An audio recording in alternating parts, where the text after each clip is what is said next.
melepas jabatannya sebagai presiden. Boleh jadi karena dirinya menyadari terlalu banyak dosa politik, ataukah karena banyak program yang tidak kesampaian. Dosa-dosa politik Jokowi tidak mungkin diabaikan begitu saja, terutama yang berkaitan dengan pelanggaran hak asasi manusia, penipuan, dan penyalahgunaan wewenang. Adapun yang berkaitan dengan program-program yang belum tuntas, bisa dipilah dua, yaitu program bermanfaat untuk rakyat banyak serta program yang justru merugikan rakyat. Melihat cara-cara Jokowi merancang sebuah program dan cara mengatasinya, terlihat ia sangat ambisius, ceroboh, kurang perhitungan, tidak profesional, menjadikan hutang sebagai jalan solusi. Secara sunatullah, kekuasaan Jokowi harus berakhir karena tidak layak lagi untuk memimpin. Walaupun Jokowi terus berusaha memperpanjang kekuasaan atau pengaruhnya, yaitu dengan berusaha menjegal lawan politiknya, tetapi takdir Allah mengharuskan Jokowi lengser dan harus digantikan oleh orang yang lurus. Usaha penjagalan terhadap Anies Baswedan bisa dipastikan akan berakhir dengan kekecewaan. Inilah skenario Jokowi untuk menjegal Anies Baswedan. Insya Allah semuanya akan gagal. Pertama, membentuk musra. Musra hanyalah akal-akal Jokowi menciptakan kesan bahwa ia masih didukung rakyat. Biasanya para relawan akan membubarkan diri ketika capresnya menang atau kalah.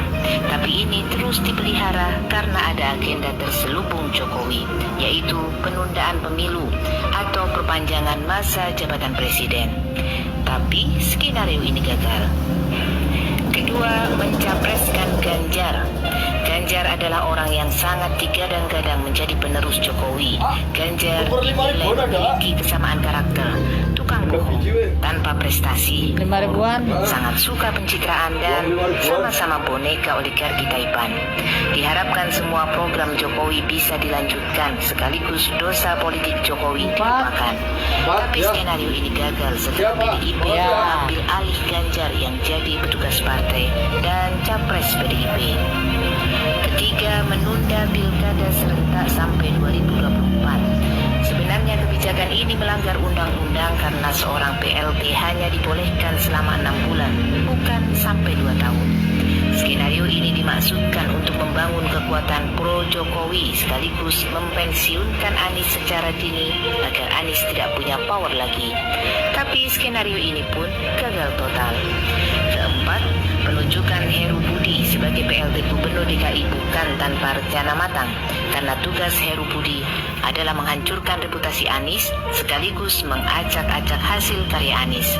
Semula terasa berhasil, sampai akhirnya ketika kebijakan Heru membongkar trotoar, warga Jakarta ngamuk, sehingga rencana menjatuhkan reputasi Anies gagal total, bahkan menjadi bumerang.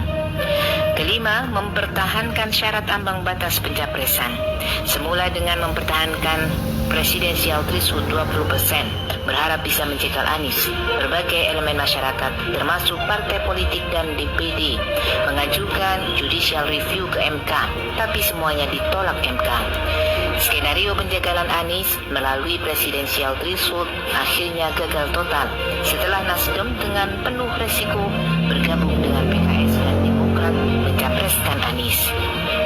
Keenam, menjerat Anies melalui KPK lewat gelaran Formula E, tapi bukannya berjalan mulus, justru menimbulkan gonjang-ganjing karena mendapat perlawanan dari pegawai dan pimpinan KPK, termasuk 2 utusan Polri yang dipaksa mentersangkakan Anies. Keduanya disingkirkan dari KPK. Yang terjadi justru Firly sendiri yang dibongkar berbagai kebusukan dan pelanggaran hukum dan etika. Skenario ini dipastikan gagal. Ketujuh, Istana menyuruh Muldoko membegal Partai Demokrat. Langkah ini adalah sebuah langkah yang sangat kasar, arogan dan licik. Muldoko sendiri bukan anggota Partai Demokrat, apalagi pengurus. Makanya meski 16 kali keluar masuk pengadilan untuk merebut Demokrat, ia selalu gagal. Akhirnya Muldoko nekat mengajukan PK ke Mahkamah Agung. Tentu saja langkah ini akan gagal karena tidak ada unsur pembenarannya dari sisi hukum untuk bisa dikabulkan. Langkah berikutnya adalah mendekati Nasdem, PKS dan Demokrat agar mengurungkan niat mencapreskan Anies. Tapi ternyata langkah ini pun gagal total. Mereka tetap solid untuk mengusung Anies sebagai capres di tahun 2024. Dengan capres hanya 2 calon dan semua berada di bawah kendalinya, tentu bagi Jokowi sangat menguntungkan karena selain akan menyelamatkan dosa-dosa politiknya, juga akan bisa meneruskan program-program Jokowi yang terbengkalai. Sayangnya, semua skenario tersebut telah gagal. Capres menjadi 3 calon, sedangkan Ganjar telah diambil alih PDIP. Prabowo belum tentu sepenuh hati bisa mendukung Jokowi, sedangkan Anies sendiri dengan kuasa Allah akan tetap maju nyapres. Hanya tinggal 1 jurus lagi Jokowi bisa memenangkan pertarungan melawan Anies, yaitu melakukan kecurangan di pemilu 2024.